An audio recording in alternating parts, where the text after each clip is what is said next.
셋. 감사합니다. 우리 옆에 있는 거 다시 한번 인사하겠습니다. 사랑하고 축복합니다. 이렇게 인사할까요? 당신 때문에 잘 되고 있습니다. 아멘. 여러분의 주님의 영상임을 믿으십니까? 주님이 우리와 함께 하셔서 옆에 있는 분을 통하여서 주님을 보게 하시고 또 함께 하시는 믿습니다. 이번 화요일에 밤에 드는 별 예배가 전반기 찬양하셨던 목사님에 의한 종강 예배를 드리게 됐습니다. 사역자들이 너무 수고하셔서 무사히 잘 마친 것 같습니다. 마지막 예배로 조성원 교수님께서 설교를 해주셨는데 특별히 다윗의 스토리에 대해서 이야기를 하셨습니다. 너무 유명한 스토리인데 다윗과 골리앗의 이야기를 우리에게 말씀하시면서 가장 중요한 이야기를 하셨던 것 같아요. 세계관에 대한 이야기를 하셨습니다. 전쟁을 이길 수 있었던 것은 다윗의 물맷돌 실력이 뛰어나서가 아니다. 그것보다 그의 능력이 아니라 하나님께서 준비해 주신 골리앗의 칼로 그의 머리를 잘라서 승리를 선포할 수 있었다. 물맷돌로 넘어졌고 쓰러졌지만 결국에 승리를 선포할 수 있었던 것은 그 옆에 하나님께서 준비해 놓으신 칼로 그의 머리를 잘라서 들고 승전가를 부를 수 있었다는 것입니다. 하나님께서 우리에게 준비해 주십니다. 여러분 믿으십니까? 아멘. 우리가 가진 것 없고 할 수 있는 것 없지만 주님께서 책임져 주신다는 그 믿음이 우리 가운데 있기를 소망합니다. 여러분 세계관의 문제입니다. 하나님 나라의 세계관을 가진 자로 살아야 한다고 했습니다. 오늘 본문의 말씀의 스토리도 다르지 않습니다. 하나님 나라의 시민으로서 세계관을 가지고 살아가는 것에 대한 이야기입니다. 열왕기상 오늘 열왕기야 사실 이 스토리의 핵심 주제는 왕들의 이야기라기보다는 선지자들의 이야기입니다.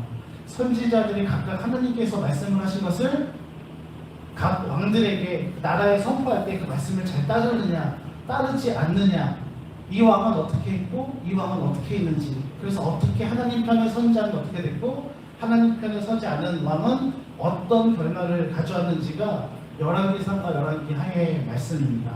각 선지자를 중심으로 하나님의 왕이신 나라의 관점을 가지고 있느냐 그렇지 않느냐, 여러 왕들의 역대순을 이야기하고 있는 스토리입니다.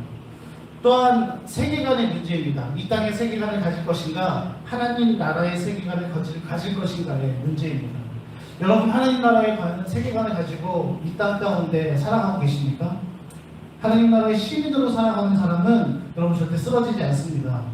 선생님께서 오늘 말씀하신 것처럼 그 말씀을 붙잡고 나아가는 사람, 오늘 찬양에도 고백한 것처럼 끝까지 쓰러지지 않고 주님께서 책임져 주실 거로 믿습니다. 요즘 다시 코로나19가 기승을 벌이고 있습니다. 코로나19 때문에 경제적으로 가족 자살률이 다른 나라에서 일어나는 일들이 한국에 번번이 일어나고 있는 지금 실정이라고 합니다. 우리 주변에는요, 경제, 사회, 환경의 문제에 건강의 문제까지 참 여러 가지 일들이 일어나고 있습니다. 최근 그리고 환경 오염 때문에 매미가 가뜩이나 온지않는 시대인데 잘 됐다 싶기도 하는 마음이 들기도 합니다. 어떤 영화를 보면요, 주인공이 가장 하이라이트로 최악의 순간에 이런 대사를 합니다. 왜 신은 왜 나한테 안 계십니까? 나 가운데 계시지 않습니까? 왜 이렇게 죽을 만큼 힘든데 나에게 왜 이런 시련을 주십니까? 라고 한탄하면서 하이라이트 부분에 고백하는 부분이 나옵니다. 제가 아는 어떤 분은요, 아버지가 몇 해 전에 돌아가셨습니다. 어머니께서 치매에 걸리셨는데 더 심해지셨다는 진단을 듣고 너무 힘들어하셨습니다. 그런데 그분을 병 간호한 분이 아들이 있는데 최근에 소식에 의하면 자신이 간암 4기라는 진단을 받으셨다는 이야기를 들었습니다. 전도사 때부터 개척교회를 열심히 섬기고 계시는 분이었고 40대 말의 목사님이십니다. 정말 늦게 10여 년 만에 자녀를 가지셔서 행복한 일만 있을 것 같은데 이런 일들이 그분의 가정 가운데 일어났습니다. 그 소식을 듣고 이런 생각이 들었습니다. 하나님, 왜 하필 저분에게 이런 일이 일어납니까? 하나님 정말 살아계시지 않습니까? 그런데 왜 세상에 없어도 될 만한 사람들은 저렇게 잘 살고 있는데 왜 하필 선교도 사역도 바둥바둥 정직하게 헌신하며 살아가는 법이 필요 없는 착한 분들에게 왜 이런 일이 일어납니까? 라고 하는 그런 생각이 제 안에 가득하더라고요. 왜 믿는다고 하는 사람 앞에 이런 고통의 연속과 같은 상황이 오게 될까요? 우리 주변에는 아직도 이런 고통의 연속에 방치되고 놓이면서 우울증 또는 공황장애 여러 가지 질병으로 어려워하는 사람들이 많이 있습니다. 주님이 이 땅에 오신 이유는요, 우리의 아픔을 공감하시고 그들의 눈물을 닦아주기 위해 오셨습니다. 믿으십니까? 우리의 죄와 아픔을 공감할 뿐만 아니라 그 죄를 함께 지시고 함께 깨끗하게 우리 가운데 함께 하시기 결정하셨던 주님의 그 은혜가 우리 가운데 있다는 말입니다. 오늘 본문에 보니까요, 나인성 과부 스토리는 하루하루가 고통으로 마치 지옥과 같은 삶을 사는 여인의 이야기인 것을 우리가 알고 있습니다. 11절에 보면 그 후에라고 이야기를 시작하고 있습니다. 그 후란 백부장의 하인을 고치신 후에 주님께서 나인성 언덕 끝 쪽에 있었습니다. 나인이라고 하는 마을은요, 그 뜻이 평화로운 아름다운 언덕 위의 마을이라는 뜻입니다. 다른 말로 쉽게 이야기하면 곧 천국과 같다라고 하는 뜻의 이름이 이 나인이라고 하는 뜻이에요. 근데 여러분 보십시오. 이름은 너무 천국 같은데 오늘 성경의 상황은요, 아름다움과 정반대인 고통과 슬픔의 이야기를 오늘 이 말씀 가운데 이야기하고 있다는 거예요. 이야기는 사실 에덴 동산을 비유한 상징적인 이야기이기도 합니다. 에덴과 같은 나인에서 인간 아담과 하와는 고통을 이겨내지 못하고 범죄를 저지르고 결국 생명에서 죽음으로 향하고 있다는 이야기죠. 예수님 뒤에는요, 많은 그리스도인들이 예수님의 삶을 본받으면서 뒤따라가고 있었습니다. 교회의 머리는 누구십니까? 예수님이시지 않습니까? 우리가 따라가야 할 길, 그 길, 에덴 동산과 같은 길이어야 할 나인성에 죽은 청년의 시신이 바다에 놓여있는 상황인 거죠. 예수님께서 걸어가시는 그 길은 이제 죽음이었던 그 길이 천국으로 바뀌는 기적과 은혜를 맛보고 있지만, 저 반대되는 나인, 천국과 같은 그 땅은 그들이 내려오면서 천국이 아니라 지옥을 맛보면서 오고 있다는 것입니다. 예수님을 중심으로 제자들이 그 뒤를 따라서 나인에 가고 있었습니다. 누가복음 7장 12절에서 13절을 같이 읽어볼까요? 시작! 성문에 가까이 이르실 때에 사람들이 한 죽은 자를 메고 나오니 이는 한 어머니의 목자요 그의 어머니는 과부라. 그 성에 많은 사람도 그와 함께 나오거늘 주께서 과부를 보시고 불쌍히 여기사 울지 말라. 얼마나 외롭고 슬픔의 상황인지 모릅니다. 과부에게 하나밖에 없는 이 사람은 어머니에게는 무엇과도 바꿀 수 없는 존재였습니다. 과부는요, 남편 없이 가난으로 하루하루 끼니를 걱정하는 그런 가정의 사람입니다. 그녀에게 이 아들은요, 남편을 대신할 만큼 자신의 전 재산과도 바꿀 수 없는 인생의 전부였습니다. 여러분 그렇지 않겠습니까? 제가 약 11년 정도쯤에 전임 전도사에 있을 때 있었습니다. 여름 수련회로 그 청소년부 학생들을 데리고 무창포 해수욕장에 갔습니다. 그 바다가 ERU 때문에 너무 이게 심해가지고, ERU가 뭔지 아시죠? 파도가 이렇게 밀려갔다가 끌어오는 힘이 너무 세서 사람들이 잘못하면 수영을 하다가 바다 안쪽으로 막 끌려가는 일이 있는, 파도가 너무 셌던 그런 곳이었는데, 군인들이 이곳이 얼마나 이렇게 파도가 셌으면 훈련받는 장소이기도 했습니다. 학생들이 너무 바다를 가고 싶어 해서 마지막 날 계획이 없던 것이었는데, 목사님과 상의하고 가자, 갈 수 있는 사람들이 가자 해가지고 바다에 갔습니다. 바다에 가서 수영을 했어요. 수영을 하고 막 재밌게 놀고 있는데, 저는 혹시 염려가 돼가지고 이렇게 뒤에서 짐을 이렇게 보면서 멀리서 이렇게 보고 있었어요. 보고 있었는데 한 아이가 이렇게 수영을 하다가 계속 이렇게 저한테 막 신호를 하고 자기 여기 있다고 막 수영을 하고, 그 친구가 189 정도 되는 큰 친구인데, 가다가 자기도 모르게 이렇게 끌려가가지고 ERU에 쓸려서 바다 깊은 데로 한순간에 들어가는 거예요. 그 당시에 이 친구 한 명뿐만 아니라 4명의 사람이 동시에 빠졌습니다. 그런데 결국 어떻게 됐냐면, 이 4명의 친구 중에 거기에 보호해 주시고 하시는 분들이 있는데, 오토바이 수상 기타 하고 이렇게 오시면서 도와주시는 분인데 2분만 구출을 했어요. 그래서 결국 두 분은 구출을 하지 못했고 2명이 남았잖아요. 그 중에 1명 구출하지 못한 친구가 바로 저와 같이 갔었던 한 친구, 190 정도 되는 친구였습니다. 제가 그 시간에 어떻게 됐냐면 막 사람을 둘러볼 거 아니에요. 저기 있구나. 저기 있고 잘 있고 잘 놀고 있고 잘 있고 있는데 이 친구가 갑자기 멀어지면서 눈에 안 보이는 게 보이고 손이 이렇게 왔다 갔다 웃는 게 보이고 뛰어가가지고 제가 수영을 못 하거든요. 배워본 적이 한 번도 없어요. 어떻게 살려왔는지 머리에 끈을 잡고 밖으로 나와서 인공호흡을 하고 이렇게 하다 보니까 다른 도와주시는 분들이 와가지고 그 아이가 이렇게 피를 토하고 했던 일이 있습니다. 그리고는 어떻게 됐냐면 저는 이렇게 다 젖은 옷을 입고 앰뷸런스에 실어서 이 친구는 수영복만 입고 저는 앰뷸런스에 젖은 옷을 입고 그대로 여러 병원들을 이렇게 찾아가면서 서울까지 왔습니다. 한 5시간 정도 걸린 것 같아요. 이 병원 들렸다, 저 병원 들렸다, 저 병원 들렸다. 그러면서 제가 어떤 생각이 들었냐면 3명은 이제 구출이 됐어요. 근데 마지막 1명은 한 어린 아이였는데 이 친구가 나오지 않는 것을 뒤에서 멀쯤에서 봤던 한 어머니의 표정을 봤습니다. 어머니가 정신이 없으시더라고요. 내 아들을 어떻게 할 수 없어가지고 어떻게 구출하지 못하고 들어가지도 못하고 나오지도 못하는 상황의 어머니의 눈빛을 봤는데 이거는 더 이상 어떻게 할 수 없더라고요. 제가 수영도 못하면 제가 들어갔으면 큰일 나는 일인데 들어갔던 이유는 바로 제가 낸 친구의 어머니의 눈빛, 그 순간에 갑자기 떠올랐기 때문에 그렇습니다. 이 아이를 보면서 어머니가 어떻게 생각했을까? 말썽도 피우고 장난도 많고 개구장이고 아마도 이렇게 저한테 손을 들었던 건 저에게 깊이까지 가니까 저 봐달라고 하면서 이렇게 손을 흔드는 거거든요. 그 친구가 너무 착하고 개구장인데 저 봐달라고 이렇게 하다가 푹 빠진 거예요. 깊이 있는 파도에. 그런 친구 보면서 엄마가 어떤 생각이 들었어요. 그래서 서울까지 와서 다행히 잘 치료를 받았습니다. 그 친구는 저희 아내의 사촌 동생입니다.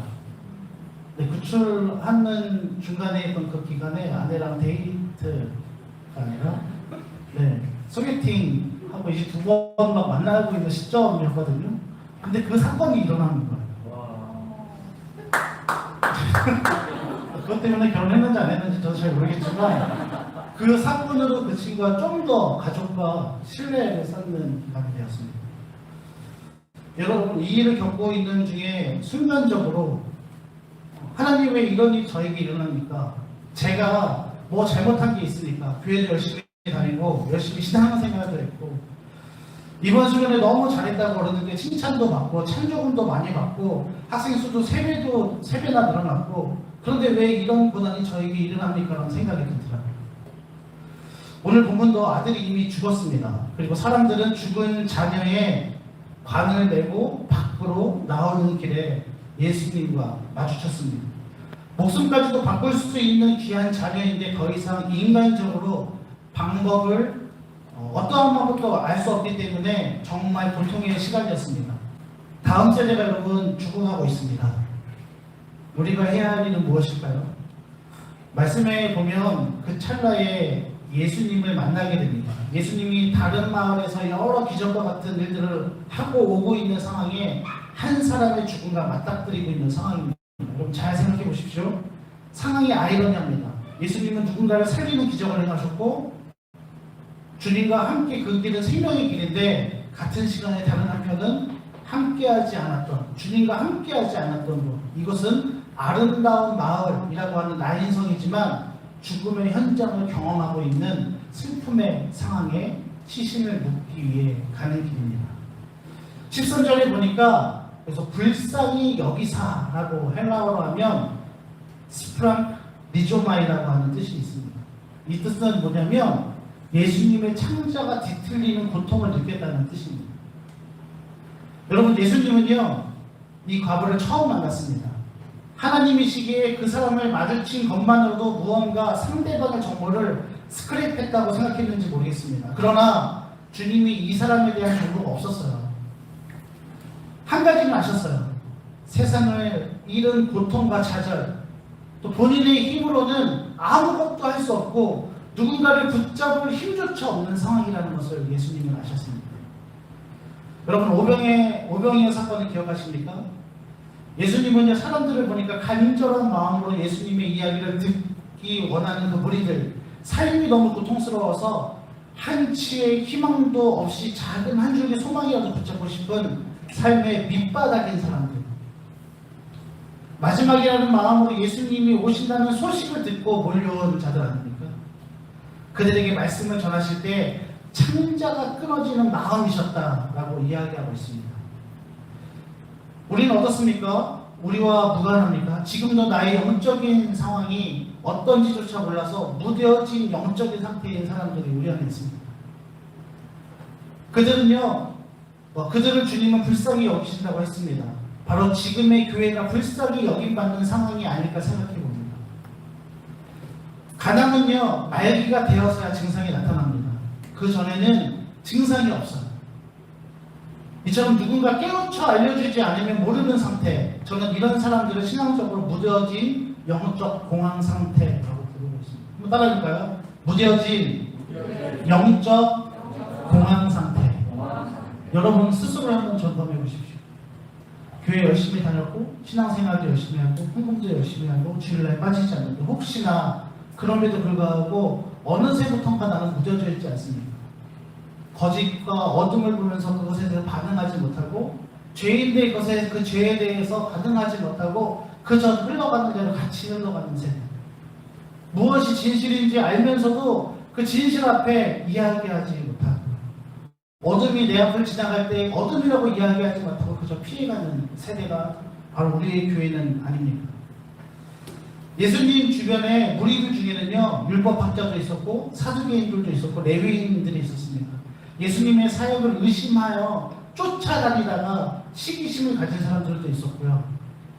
또 자신의 문제를 해결받고 싶어서 당장의 문제 때문에 주변에 머물렀던 주변인들이 질비하게 있었습니다. 오늘 예수님이 그 나인성에 갈 때에 뒤에 많은 제자들과 함께 그 무리들이 분명히 따라가고 있었지 않겠습니까? 그 안에는요 주님께 정말 손 잡고 주님을 믿음으로 갔던 사람들도 있지만 주님이 어떻게 하는지 보자.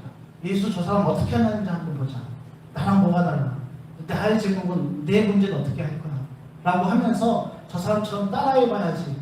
혹은 저 사람의 자리를 빼앗고 싶은 마음 때문에 그곳에 있는지도 모르겠습니다. 영적으로 뛰어나다고 하는 사람들이 주변에 있었지만 정작 한 영혼의 불쌍히 여김을 받아야 하는 사람이 있지만 누구도 연약한 자의 아픔을 발견하고 아파하고 공감하고 그 어려움 앞에 다가간 사람은 없다는 현실이 참으로 안타깝습니다. 지금 우리 주변에 아파하는 사람들이 많이 있는데 그 사람 앞에 내 문제가 너무 급하니까 내가 지금 갖고 있는 게 너무 급해서 그 사람들의 아픔을 발견하지 못하고 다가가지 못하고 있는 것이 우리 현실이라는 것이죠. 여러분, 그리고 다음 세대의 친구들, 지금 이 시대를 언택트 혹은 개인주의, 우리의 비전과 꿈이 우선인 시대가 되었는지 모르겠습니다. 여기 익숙해져서 예수님이 하셨던 헌신과 사랑, 섬김이 메말라 있는 시대가 아닌가 생각합니다. 그것조차 느껴지지 않는 무뎌진 상황의 교회가 지금 이 땅의 교회가 아닌지 살펴야 합니다. 영적 감각이 무뎌진 자들, 어떤 세계관을 가져야 할지 모르는 자들에게 주님은 말씀하십니다. 여러분, 교회는요 문제가 있는 자들이 모이는 곳입니다. 굶주린 자들, 답답한 마음을 갖고 있는 사람들, 아픈 사람들, 또 여러 가지 상황으로 힘들어하는 사람들. 그때 우리 공동체, 우리가 해야 될 일은 무엇입니까? 그들을 먹여야 되는 거죠. 주님께서 그래서 말씀하셨어요. 내가 먹여라. 네가 먹여라. 내가 하지만 너도 그 일에 함께 동참했으면 좋겠다. 너도 그 일을 할 수 있다. 굶주림이 실제 배고픔일 수도 있고 외로움일 수도 있고 병에 걸린 걸 수도 있습니다. 또 영적인 외로움, 상처, 고통에 무뎌진 일, 무뎌져 있는 상황일 수도 있습니다. 이 일이 지금 하나님 나라의 세계관을 가진 깨어있는 그리스도인에게 너무나 중요한 일입니다. 우리 예수님은요 이 순간에도 굶주린 자들의 고통을 감지하시고 모르시는 것이 아닙니다. 우리의 고통과 기도를 듣고 계십니다. 그리고 불쌍히 여기신다. 창자가 끊어지는 아픔을 느끼고 계시다라고 말씀했어요. 대학교 다닐 때 새벽 이른 시간이라 배를 굶고 학교에 오는 전도사님들 친구들이 있었습니다. 그 당시엔 그랬습니다. 그렇다고 제가 6.25 사변 이때 집신 신고 다녔던 시대의 사람은 아닙니다. 그렇진 않은데 제가 학교에 보자기 책 다니고 이런 건 아니에요, 여러분. 그런 시대까지 아니고요. 굶주려서 학교에 배고픈 자들이 이렇게 학교에 오는 친구들이 있었어요. 그 시대에. 그 당시에도 이제 기숙사비가 없어가지고 친구 기숙사 방에서 매일마다 빈대 붙어가지고 오늘은 이 방, 저절은 저 방 돌아다녔던 친구들이 있었어요. 제가 양평에 학교 다녔는데 부자들이 참 많으면 좋은데 가난한 친구들이 너무 많아가지고 잘 데가 없어서 학생회실에서 몰래 쪽잠 자는 친구들. 그래서 공부하겠다고 열심히 친구들이 많이 있었습니다. 하루는 제가 기숙사에 며칠 묵었던 적이 있는데 어떤 학교 행사 때문에 복도에서 자는 친구 또 본 적도 있었습니다. 그러면서 열심히 공부하는 친구들을 보면서 안타까웠습니다. 옷은 늘 같은 옷을 입고 다녔던 친구도 있고요. 배고파하고 또 배고픈데 공부가 제대로 될 리가 있겠습니까? 그 친구를 보면서 갑자기 이런 생각이 들었습니다. 이 친구의 마음이 상하지 않으면서 배고프지 않게 하는 방법을 못 봤습니다. 주님께 기도했어요, 새벽에. 그런데 어느 날 저에게 마음을 주셨습니다. 그때 하나님이 저에게 주셨던 아이디어가 있는데 신학과 사무실에 가면 난로가 있었어요. 난로 이런 것도 6.25 때 이런 거 아니에요, 여러분. 네. 그래서 주전자에다가 제가 가진 돈으로 하루는 그 스프를 샀습니다. 그 큰 주전자에다가 스프를 붓고 물을 부어서 새벽마다 이렇게 타놨어요. 그리고 붙여놨어요, 문 앞에. 누구든 와서 드시라고. 그래서 큰 스프를 매일마다 학교 가는 날마다 그 난로에다가 이렇게 해놨습니다. 따뜻해지면 와서 배고픔을 채우고 가시라. 그랬더니 어떤 분은 그 옆에 식빵을 갖다 놓고 가시고 또 어떤 분은 그 옆에 과자 그리고 그 밥 해먹을 수 있고 어떤 분은 이렇게 전자레인지를 갖다 놓으시고 작은 실천 하나, 작은 행동 하나가 조금씩 변화되기 시작하더라고요. 그리고 학교가 변하고 학교의 분위기가 바뀌고 사람들의 시선과 사랑이 넘치는 분위기로 바뀌는 것을 봤습니다. 힘들지만 누군가 시작하면 변하더라고요. 제가 그거를 깨달았습니다. 두 번째는 학교 식당 문 앞에 우리 선배될 때에도 있었는지 모르겠지만 자유 식권 박스를 학생들과 같이 은연에서 만들었어요. 뭐냐면 오늘 저희가 하는 덜더운동과 같습니다. 내가 한 끼 먹을 때에 한 끼의 식권을 더 사서 거기에 이렇게 넣어 놓으면 외국인 목사님들 또 밥을 못 먹는 분들이 이렇게 눈에 보이는 데 안 넣고 놔두면 와서 마음껏 가져가서 자유롭게 식사를 하시라고 식권을 갖다 놨습니다. 그러면서 학교가 점점 더 바뀌기 시작했고 어느 날은 교수님들이 식권을 여러 장 사다가 이렇게 넣으시기도 하고 식권이 마르지가 않더라고요. 여러분 그때 저는 깨달았습니다. 시작하면 된다. 그걸 하나로 정리해본 덜더운동이더라고요. 네. 주님의 마음, 주님을 모르는 자들에 대한 치근히 여기는 그 마음, 가슴 아파서 함께 주님과 같이 동일하게 아파할 수 있는 마음이 있는 자들이 우리 가운데 필요합니다. 저는 우리 풍년교회가 그런 교회 되기를 소망합니다. 하나님이 저에게 그런 마음을 주시더라고요. 동일아, 네가 시작하면 되잖아. 이 감동을 주셔서 고민하지 않고 시작했습니다. 저는 길거리 무정으로 나이 많은 할머니들이 야채 아주 작은 것 정말 소일거리로 파시는 분 보면 눈물이 피 흘러서 그냥 못 지나가더라고요. 하나님이 저에게 주신 사실에 그 마음이 있는 것 같아요. 그래서 그런 분들 보면 이렇게 가방에 다 사가지고 가방에 이렇게 넣다가 이렇게 갖다 놔요. 뭐 어머니한테 가서 혼나고 필요 없는데 왜 사왔냐, 수세미가 왜 이렇게 많이 필요하냐, 우리 집에 이게 야채가 이게 왜 필요하냐, 먹지도 않으면서 뽑아도 왜 필요하냐 하면서 혼났던 기억이 있습니다. 근데 못 지나가겠다. 우리 가운데 저의 작은 실천이지만 여러분들에게도 동일한 그 하나님께서 주신 은혜가 있다고 믿습니다.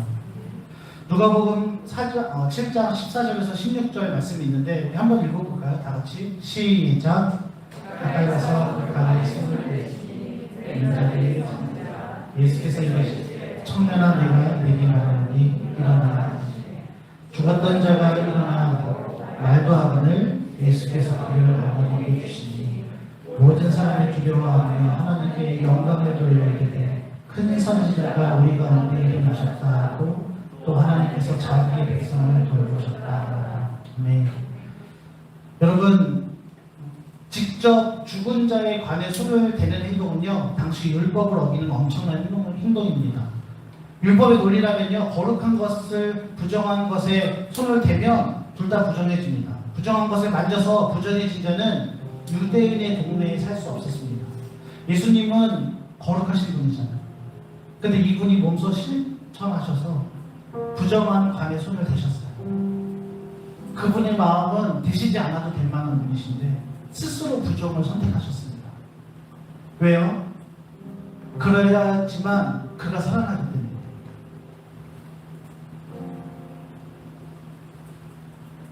부정해지면 결국 그 유대인 동네에서 쫓겨납니다. 부정한 사람을 향해 돌을 던져도 법적으로 아무도 묻지 않습니다. 그래서 결국 죽은 사람도 있습니다. 탕자가 집에 다시 돌아왔을 때 예수님께서 버선발로 아버지께서 버선발로 뛰어가시죠.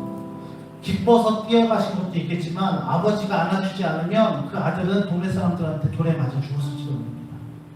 그 시대 문화가 그랬죠. 그런데 여러분, 이 한 청년의 죽음 앞에 부정해진다는 것을 예수님이 모르셨을까요? 너무도 잘 아세요. 주님은요, 부정한 관에 손을 대셔서 한 청년의 죽음, 그 무리들의 고통을 아시고 불쌍히 여기셔서 주님께서 대신 부정함을 뒤집어 쓰셨습니다. 그리고 사망의 현장을 생명의 현장으로 바꾸셨습니다. 주님은 죄인들을 위해 오셨어요. 율법적으로 죄인으로 여긴 사람들은요, 어떤 사람이었습니까? 혈루병에 걸려 집에 살 수 없었던 여인, 남편이 여럿이던 부정한 여인이 예수님을 통해 나음을 입은 자들입니다. 이 일들이 주님이 이 땅에 오신 이유입니다.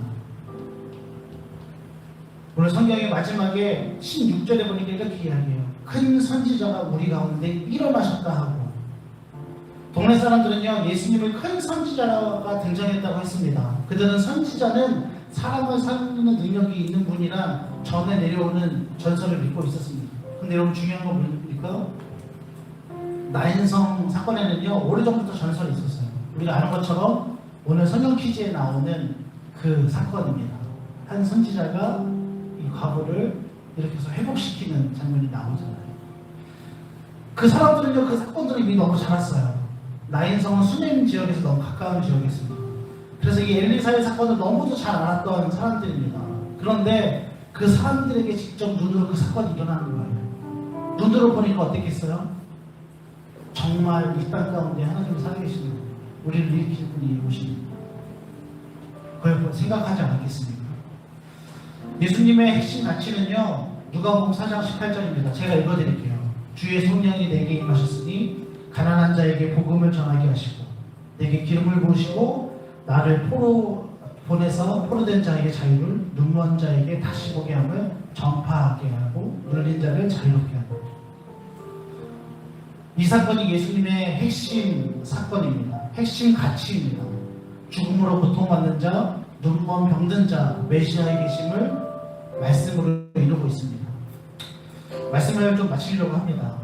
여러분, 이 시대는요, 가장 큰 은사 중에 하나, 저는 고통으로 인해 무뎌진 자들을 일으키는 사역이라고 믿습니다. 예수님이 하셨던 그 사역을 우리에게 전수해 주시고 말씀하셨어요. 네가 같이 너와 내가 함께 이걸 동역하지 않으면 지금도 아파하는 이 교회, 이 세대 가운데 회복해야 될 사람이 너무도 많다. 근데 누구도 그 무뎌짐에 대해서 깨닫지 않고 자신의 문제만 지금 발견하고 자신의 문제에 급급해하고 있다. 예수님이 그 사역을 하셨을 때 무리들 중에요, 많은 사람들이 있었어요. 예수님이 기적을 할 때마다 주변에 사람들이 있었어요. 근데 그 누구도 예수님과 같이 고통스러워하는, 아파하는 마음을 가지고 불쌍히 여김을 가졌던 사람이 없었다는 거예요. 저는 이 말씀을 읽는데 머리를 꽉 맞는 느낌을 받았습니다. 왜 그랬냐면요, 제가 묻어져 있었기 때문에. 제가 교회에 이 분위기 문화 오래 있으면서 사역을 하고 교육하고 목회를 하면서 언제부터 제 안에 무뎌짐이 있더라고요. 사람의 아픔을 보면서 아픔이 제대로 느껴지지 않고, 힘들어하는 사람들 보면 더 같이 힘들어하고 아파야 되는데 그저 잘 되겠지, 잘할 거야 라고 그저 무뎌져서 그저 습관적으로 반응하는 저의 목회의 모습을 발견했습니다. 세상에 여러분 그렇게 해가지고 대충 넘어가는 게 너무도 많아요. 그냥 넘어가서 좋은 대로 넘어가면 되겠지라고 하는 일들이 너무나 많잖아요. 주님께서 우리에게 말씀하시는 건요, 그 가운데 분명히 일어날 세대가 필요하다고 이야기하십니다. 저는 여러분들이 그 일어날 세대라고 믿습니다. 주님 말씀하세요. 안에 있는 청년아 일어나라라고 말씀하세요. 무뎌져 있는 이 청년에게 주님은 일어서라고 말씀하십니다. 저는 이 청년이 바로 우리라고 믿어요. 어찌할 바를 모르는 청년을 주님께서 세우실 때에, 그때 우리 문화 가운데 교회 열심히 나오고 신앙도 있는다고 이야기하지만 무뎌져 있는 우리가 다시 한번 이 땅 가운데 일어나기를 소망합니다. 이 나라를 위해 기도하는 자들로 이 땅을 위해 회복을 위해서 함께 이 교회들을 회복하는 일에 앞장서는 저와 여러분 되기를 소망합니다. 그 일에 여러분 함께 하시겠습니까? 그런 분들 있다면 우리 잠깐 자리에 일어나 보시겠어요? 우리 결단하면서 나갔으면 좋겠어요. 오늘 찬양하면서 한 번도 못 일어났는데 무조건 다 일어나지 않으셔도 돼요. 그 마음에 동의하시는 분이 있다면 우리 가슴에 손을 얹으시다. 우리 같이 기도했으면 좋겠어요. 하나님, 이 땅 가운데 누구는 찬양으로, 말씀 선포로, 여러 가지 일들로, 사역으로, 또 그들이 맡겨진 그 일들로 세상에 믿음의 파도를 일으키는 그리스도의 향기를 뿜어내는 세대가 되기를 소망합니다. 그런 마음으로 마음이 뜨거워지는 분들이 있다면 오늘 일어날 때에 일어나는 것은 믿음으로 향한 우리의 고백이고 다짐이라고 믿습니다. 주님께 기도합시다. 주님, 이 교회를 살려주시옵소서. 청년아 일어나라. 주님께서 외칠 때 우리 안에 있는 죽어져 있는 주님의 사랑하는 마음과 궁일한 마음 깨어 일어나게 도와주시옵소서. 우리 안에 그리스도의 향기가 깨어 일어나게 도와주시옵소서. 향기 없는 가짜가 아니라 진짜가 일어나는 세대 되게 도와주시옵소서. 그런 교회 되게 도와주시옵소서. 그런 이 한국 땅 되게 해달라고 우리 주여 여러분 크게 외치며 기도하며 나가겠습니다. 주여,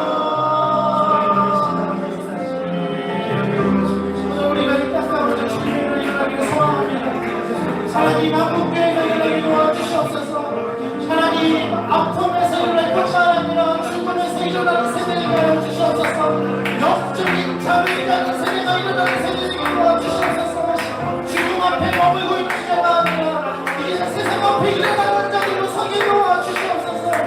주님 오늘도 그런 자들 되기를 소망하오니 하나님 이 교회를 올려 세워주시고 일으켜 세워주시고 이 나라를 일으켜 세워주시고 한국교회가